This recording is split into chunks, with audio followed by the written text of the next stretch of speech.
de los casos más consonantes y resonantes que hubo en los últimos tiempos es el caso de Griselda Blanco, ¿no? La periodista asesinada, la periodista cursucuateña. Y de este tema queremos hablar más precisamente con Claudia Acuña, periodista, entre otras cosas, profesora en la Universidad de La Plata y bueno, y dueña de algunos títulos de libros también.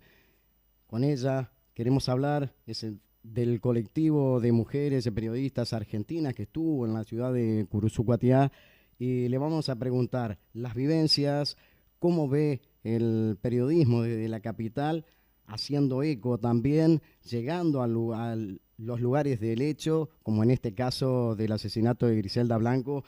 Vamos a hablar con ella, la vamos a saludar. Buenas tardes, Claudia, ¿qué tal? ¿Cómo te va? ¿Cómo estás? Muchas gracias por darnos espacio para hablar de este tema. Me parece más que nunca muy importante mantener la preocupación de la investigación por el femicidio de Griselda Blanco, y la verdad que lo vemos de lejos, no se veía claro, por eso viajamos, y cuando viajamos un poco volvimos más preocupadas, y ahora con las últimas novedades del caso se confirmó lo que nosotras veíamos, que era un apuro, un apuro demasiado exagerado en un caso muy complejo que tiene que investigarse muchas variantes, y que la actuación fiscal es escandalosa. Te diría, para ponerlo en una síntesis y una palabra clara, es escandalosa, lo que ha dejado la puerta abierta para que este crimen quede impune. Entonces nos preocupa muchísimo la situación. Hoy estamos esperando cuál va a ser la respuesta del fiscal general de Corrientes, si va a convalidar este desastre o va a permitir que haya verdad y justicia. Quiero ser clara, no voy a mensurar mis palabras porque estamos en problemas. Si matan a una periodista, todo Cursucuatiá vio la foto, de esa manera, 3 vueltas de cordón azul en la garganta, 2 cuchillos tramontina clavados en la garganta, que era su herramienta de trabajo, digámoslo.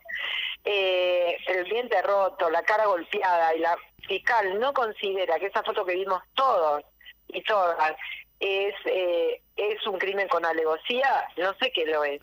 Bueno, eso hace... Este crimen, esta investigación tuvo 3 carátulas ya, y cada vez que se fue acercando más a quien puede ser el autor del crimen, evidentemente ya podemos decir que lo es porque está planteando que lo admite, cada vez la pena es más leve. Pero además encarceló a un periodista, ¿no? Lo incomunicó en el acto, con muy pocas pruebas. Nosotros nos detalló qué era lo que tenía, con eso realmente es peligroso porque podrían meter preso a cualquiera acusando de cualquier cosa, y lo incomunicó, y justo a minutos del crimen. Entonces esto es una manera de haber acallado una voz que podía aportar otra mirada sobre el caso, que podía conocer quién era el que amenazaba o quienes amenazaban a Griselda, ¿no? Y que con esa detención y semejante manera de actuación han intimidado a la prensa. Hoy por hoy lo que está pasando es que está pidiendo la defensa, justamente porque la calificación tan débil que hizo la fiscal lo permite, que haya un juicio abreviado, y eso significa que en menos de 2 años va a estar caminando por las calles de Curuzú la persona que confesó ese crimen atroz. ¿Qué dice esto? A su vez, la fiscal se encargó de decir en la prensa, se encargó y remarcó en la prensa que quien habían dado la pista para llegar a esta detención fueron los hijos. Entonces, eso es muy grave, había secreto de sumario, muy imprudente, y que pone en riesgo a los chicos. Entonces, en 2 años está la persona libre, y la fiscal, que no podía hablar porque había secreto de sumario, dijo cualquier cosa, por ejemplo, que había una relación tóxica, la calificó así, pero cuando acusa a la persona, dice que no hay evidencia de vínculo, por eso no lo acusa de femicidio. Entonces dice en la prensa un montón de cosas que perjudican, que que ponen en riesgo la vida de personas concretas y la libertad, y por el otro lado, cuando califica el crimen, es poco menos que una pavada, para decirlo así. Entonces esa conducta solo se puede explicar porque no hay justicia en Corrientes, es una pregunta.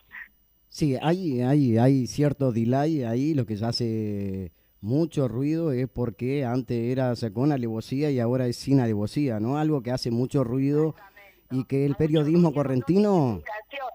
Pero ruido no hace.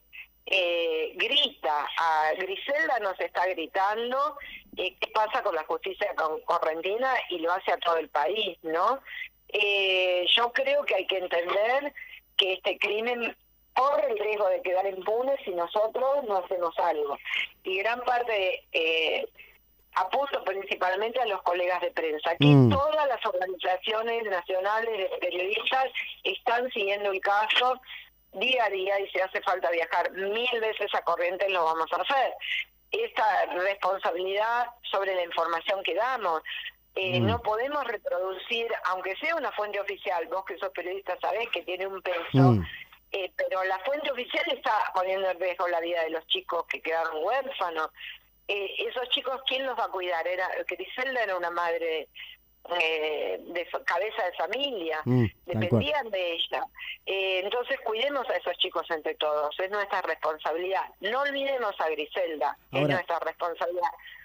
Sin duda hay gran preocupación. Ahora, lo que a mí me llama la atención, hay cierta prensa de la localidad de Curuzú que aluden a que Griselda podría haber o que estaba extorsionando a este hombre a la cual tenía relación. Ahora no es la prensa, eso lo dice la fiscal, lo dice la fiscal. Mira, nosotros por suerte o por desgracia para la fiscal, a las personas que investigaron, que son de la Policía Federal, los periodistas que hacemos policiales los conocemos, porque hace muchos años que trabajamos en el tema, ya estamos veteranos, y nos lo cruzamos. O sea que podemos valorar la diferencia que hay en otros casos entre la información que nos dieron y la que realmente luego se comprobó. ¿Entendés? Es una fuente confiable, es una fuente probada más que confiable. Ya sabemos que pueden, digamos, decir y que no. Todas las fuentes de la investigación de la Policía Federal nos aseguraron que no hay ningún audio en donde taxativamente Griselda le diga: si no me das tanta plata te escracho. Lo que sí hay es conversaciones sobre dinero, y luego hay audios donde él le pide sexo. Ni siquiera nos dijeron hay que ella consciente. Claro. Eso. Entonces, obviamente el secreto de sumario lo vamos a saber cuando se abra la causa, qué contenidos tiene esto. Yo no te puedo asegurar que esto sea así. Lo que tampoco lo puedo asegurar es la fiscal, entonces. Sí, lo que a mí me llama la atención es que la fiscal da más respuestas que preguntas. Sí. Se está preguntando poco. Por ejemplo, nosotros le preguntamos si averiguó sobre las amenazas y coacciones. Me dice: nadie en la causa declaró que estaba amenazada. Le digo, pero yo tengo un audio donde lo dice Griselda. Te lo doy. Y eso está en la causa. También. Entonces, ¿cómo no vas a investigar esa línea? Por otro lado, que no es menor, nosotros estuvimos mirando los programas que hace, te recomiendo que los mires, que hacía Griselda en Facebook, y un tema recurrente es la connivencia, la denuncia de la connivencia policial con los boliches. Sí. O casualidad su asesino, el dueño de un boliche. Sí. Entonces, si vos me dijeras que jamás tocó el tema, podés pensar que no tiene nada que ver y que había otro vínculo. Pero lo cierto es que él era el dueño de ese local, tenía una pauta publicitaria de hacía mucho tiempo con el programa, no de ahora, que cuando ella parece que empezó, habría que hacer una línea de tiempo, empieza a denunciar esta convivencia, le deja de pagar, y ella aparentemente le reclamaba el dinero que le adeudaba por la pauta. Claro. Entonces, si esto es una hipótesis, es solo porque no se investigó. Porque esto es muy fácil de comprobar. Vos tenés que mirar qué programa se empezó a hablar, Griselda, del tema boliches y policía, y cuándo dejó de pagar. ¿entendés? Es una línea de tiempo clara porque está toda expuesta.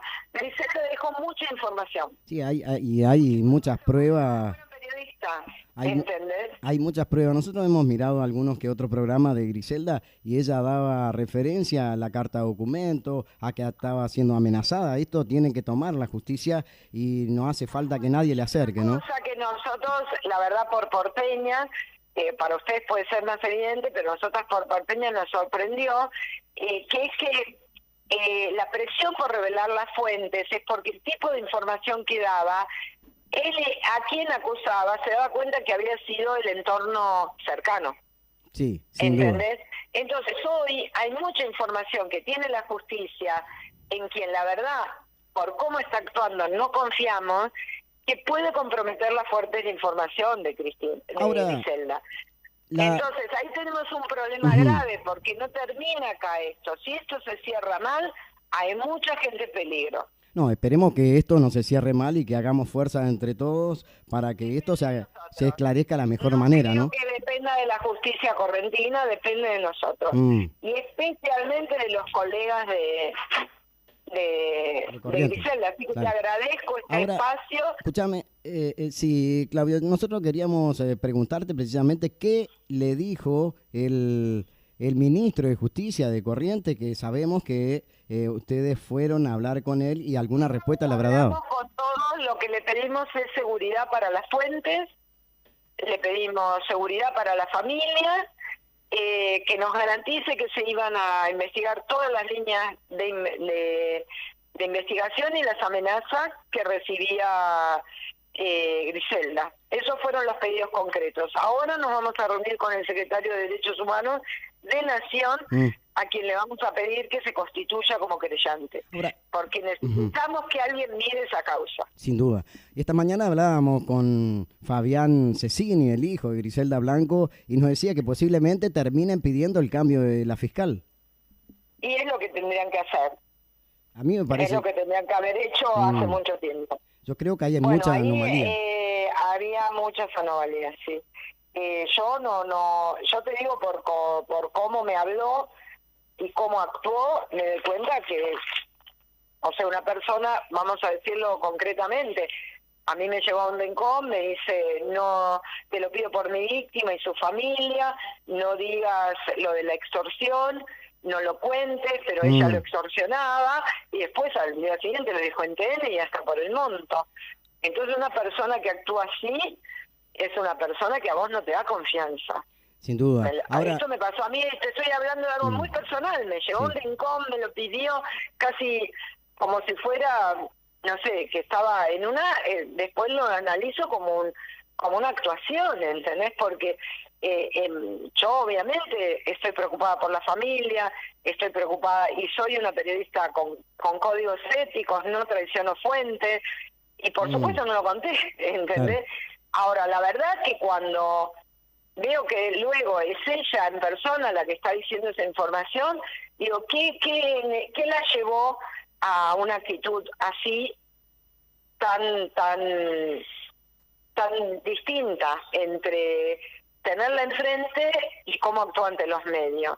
Y a mí me parece que es presionable, ¿no? Ese es el tema. Sí. Porque no estoy hablando, calificándola como buena o mala, sino si está investigando, no está investigando, ¿entendés? No quiero que esto se transforme en una calificación personal, puede ser una persona maravillosa, pero ¿es una fiscal maravillosa? No. No, sin duda ha dejado en estas últimas actuaciones al menos ha dejado mucho que desear como fiscal de esta causa. Yo creo que la justicia por sí sola debería determinar y hacer el recambio.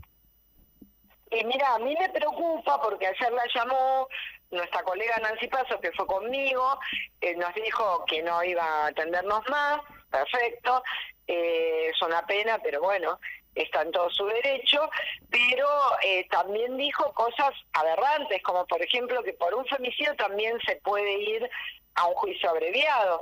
Y ahí un poco nos preocupa que está firmando cosas que tienen que ver con el derecho, ¿no? Entonces nosotras que somos periodistas que hace tiempo que trabajamos este tema, nos damos cuenta la poca preparación, ¿entendés?, que tiene en cuanto a cuestiones elementales, porque no soy abogada, pero nosotros tenemos un observatorio de violencia y tenemos registrado 3.000, podés buscar en la web, porque es de acceso libre. Tenemos estudiado y registrados 3.200 femicidios que se han tratado a lo largo de la historia de maneras muy diferentes por la justicia, y donde ves claramente cómo fue cambiando en las últimas décadas que por la presión social. Ahora, Si no, va a coincidir conmigo, igual. Va a coincidir conmigo usted, Claudia, que en Corrientes, bueno, ya han fallecido varios periodistas. Entonces, quiere decir que en Corrientes estás proscripto. Exacto, me preocupó también los contextos, muchos suicidios. Fíjate que la primera versión que dio a conocer la policía, la fiscal dice ella no, pero la policía sí, fue que era suicidio. Y vos viste la foto del cuerpo, te das cuenta que es realmente preocupante que hayan dicho eso, es sospechoso además, no solo preocupante que hayan dicho eso.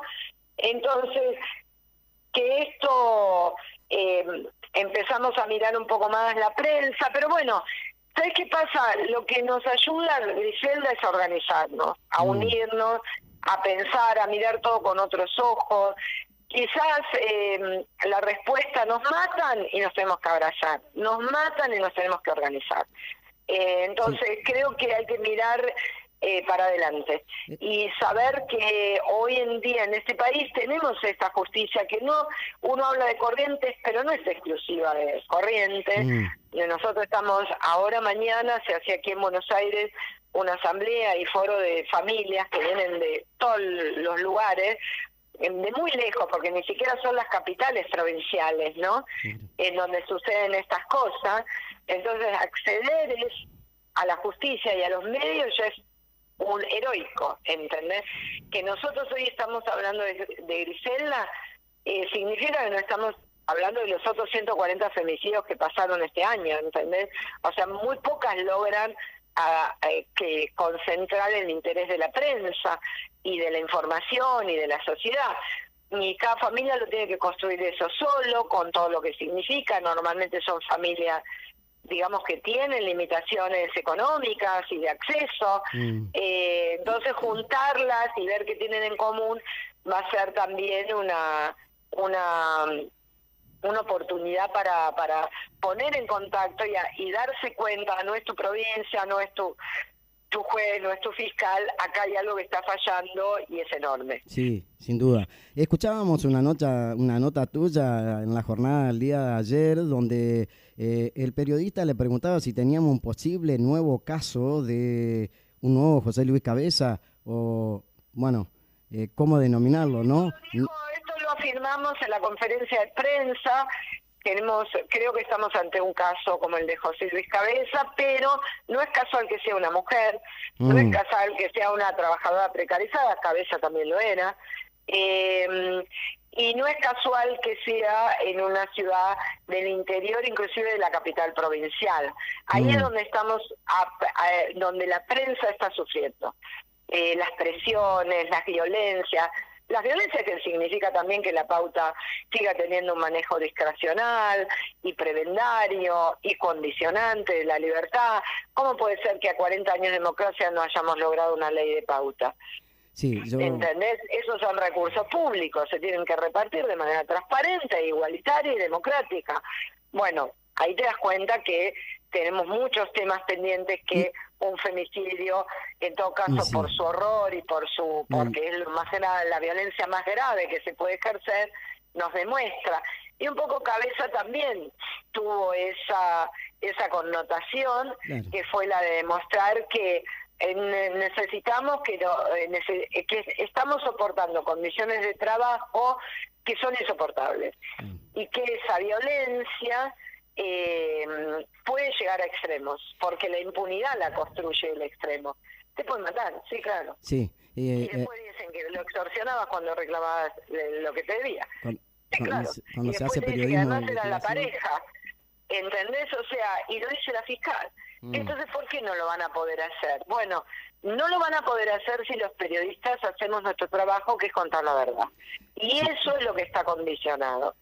Eso creo que hace un poquito más de hincapié, y lo que hace falta más precisamente en nuestra provincia de Corrientes, preguntar un poco más. Yo creo que a veces no es tanto, no por defender, porque tengo críticas hacia el Estado, ya sea provincial, local y lo que fuere, pero sí creo que por ahí el periodista correntino creo que se siente un poquito con miedo de preguntar porque tiene la pauta o tiene miedo de perderla, tengo entendido. Mira, sí, entiendo esos miedos, por eso estamos hablando un poco nosotras, ¿no? Desde acá, desde lejos, puede parecer soberbio, desubicado, pero también nosotros tenemos que darle voz a nuestros colegas, que no se jueguen la vida por esto, ¿entendés?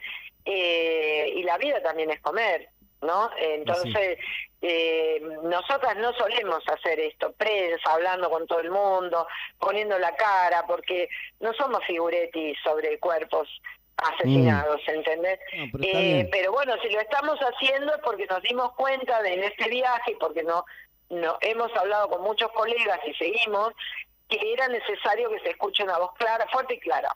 Sí. Entonces estamos hablando más claro inclusive que lo que podríamos, pero porque tenemos información también, no estamos opinando, sí. No es solo una opinión. Nosotros subimos, investigamos, y en base a las datas que recogimos, podemos afirmar que la detención de Jara fue absolutamente arbitraria, que el crimen de Griselda es un femicidio, que además hay que investigar las amenazas. Algo muy importante, Claudia, que recibió, y que la familia necesita protección. Sí, y sin nada duda. de esto está garantizando hoy la justicia correntina. Sin duda que es así, mejor explicado imposible. Ahora bien, de acuerdo a la experiencia de Claudia Acuña, con toda la referencia que tiene, con toda la investigación que han hecho ustedes con Asi Plazos allí en Curuzú, ¿cuál sería la carátula conveniente en este hecho atroz de asesinato? Es un femicidio. Femicidio. Es un femicidio, sí. Agravado con alevosía, digamos. No lo digo yo, digamos, es la obligación, porque hay un protocolo que tienen que seguir los fiscales y jueces, no lo decidí yo, ni vos, ni nadie, ellos, que primero se tiene que descartar un femicidio cuando hay una muerte violenta de mujer, y luego investigar otras hipótesis. Y acá no se descartó. Fíjate que lo primero que le aplican con ese argumento a Jara es la figura de femicidio. Sí. Y con el nuevo detenido esto no lo han hecho. No, ¿Por qué? Y eso es lo que llama muchísimo la atención. Es lo primero que tienen que hacer. Es lo criticable de la fiscal, ¿no? Entonces, podés decir que rápidamente supiste, por ejemplo, que entró a robar, ponele. ¿Entendés? Eso, descartar la figura de femicidio de primera. Claro. Pero lo tenés que explicar. Descarté la figura porque el móvil es otro. Claro. Ahora, cuando salís a la prensa a decir que había un vínculo amoroso y no calificás de femicidio, ahí tenés un problemita. Ahí está claro. Es que no entendiste tu obligación. ¿Por qué? Porque es violencia con vínculo el femicidio. Claro. Entonces, o tiene un vínculo o no tiene un vínculo. Claro, sí. Ponele que no lo tenga. Entonces, el agravante del homicidio sería la alevosía. Tampoco se lo aplica. No lo aplica. Cuando todos vimos. Entonces, ahí tenés que las dos cosas que le hubiesen impedido al imputado pedir el juicio abreviado, se la sacó la fiscal. Y eso abrió la puerta por la que entró la defensa. Rápido. Esto sucede 1, 2, 3. No pasaron 10 días del crimen. Sí, Entonces, eso es realmente irresponsable como mínimo. Porque a lo que estás viendo es una maniobra de ocultamiento por parte de quien debería investigarlo. ¿Esto es así o no? Sí, para mí, sin duda, esto da margen para todas las sospechas habidas y por haber, y la convivencia que hay entre... bueno. Entonces, ¿qué podría decir el imputado si no les garantizaba la impunidad? Sí. ¿Era que iba a hablar? Bueno, entonces, ojo, porque está en riesgo ese hombre, mañana puede aparecer, sí, ¿no? Si también le cambia. Eso, exacto. Bueno, mi experiencia te estoy diciendo, hay muchos puntos que están en riesgo. La familia está en riesgo, Curuzucuatá está en riesgo, los colegas, la fuente de información que está accediendo la justicia en este momento a través del celular, la policía. Nosotros llegamos, por ejemplo, abrimos la puerta, estaban esperándonos la fiscal porque habíamos pedido una reunión. ¿Quiénes estaban ahí? Los dos responsables de la investigación de la Policía Federal y los dos subcomisarios de la Policía Federal de la Comisaría Primera. Entonces dijimos, perdón, ¿no estaba apartada la Policía Provincial? La apartó la fiscal, no yo, ¿eh? Claro, sí. Estaba ahí sentada. Entonces dice, no, le pedimos ayuda para los rastrillajes. Y si en el rastrillaje apareció una prueba que los comprometiera, pero además, si vos vas a apartar porque dijiste que aplicabas el protocolo y si había denuncias en su contra tenías que apartarla, había sospechas, digamos, aunque se fueran mínimas, lo tenés que apartar, es tu obligación. Luego, no puedes escribir una cosa en la causa y hacer otra para la prensa. Todo el tiempo detectamos eso. Sí. Una cosa es la causa y otra cosa es la prensa. Entonces, cuando alguien maneja mediáticamente un caso, lo hacen normalmente ¿quiénes? Los abogados y defensores. Sí. De los imputados. La verdad es esa. Sí, entonces, duda, ¿tenemos sí. una fiscal que va a acusar o tenemos una fiscal que usa las herramientas de los abogados defensores, las clásicas, embarradas de los mediáticos, Bueno, de abogados defensores, para confundir? Porque lo que hizo fue manchar el honor de la víctima, o intentó. Digamos, por suerte lo que nosotros notamos es el cariño que le tenía la sociedad de Curuzú a Griselda. sí. No el cariño y el conocimiento, pero le tocaban el timbre. O sea, es una persona que ha construido vínculos de comunicación muy cercanos, no era una mediática. Claro. Entonces eso hace muy difícil que se... Pero nosotros también hablamos con el gobernador antes de viajar y nos negaba que Griselda fuera periodista, por ejemplo. Sí, claro, O no. sea, acá hay una desinformación muy convencida, no sé por qué viene, porque no es periodista. Bueno, esas cosas, y nosotros cuando llegamos nos damos cuenta la labor periodística que tiene. O sea, No solo por Facebook, sino por cómo...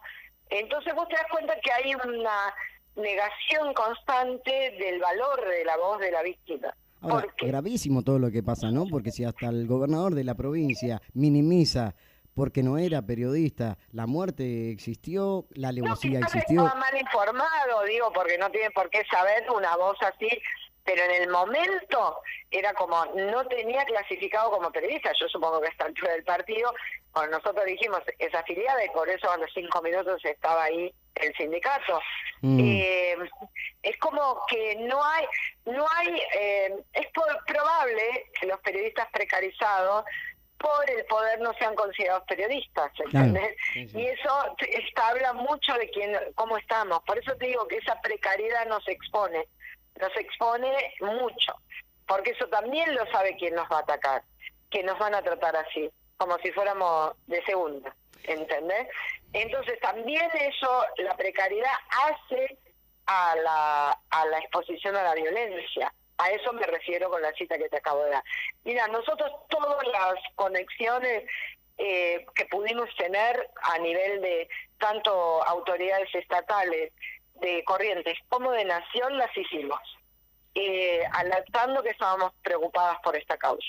¿Existiría la posibilidad, de acuerdo a la experiencia que tienen ustedes, de que entre a tallar la justicia mayor, digamos, en este caso?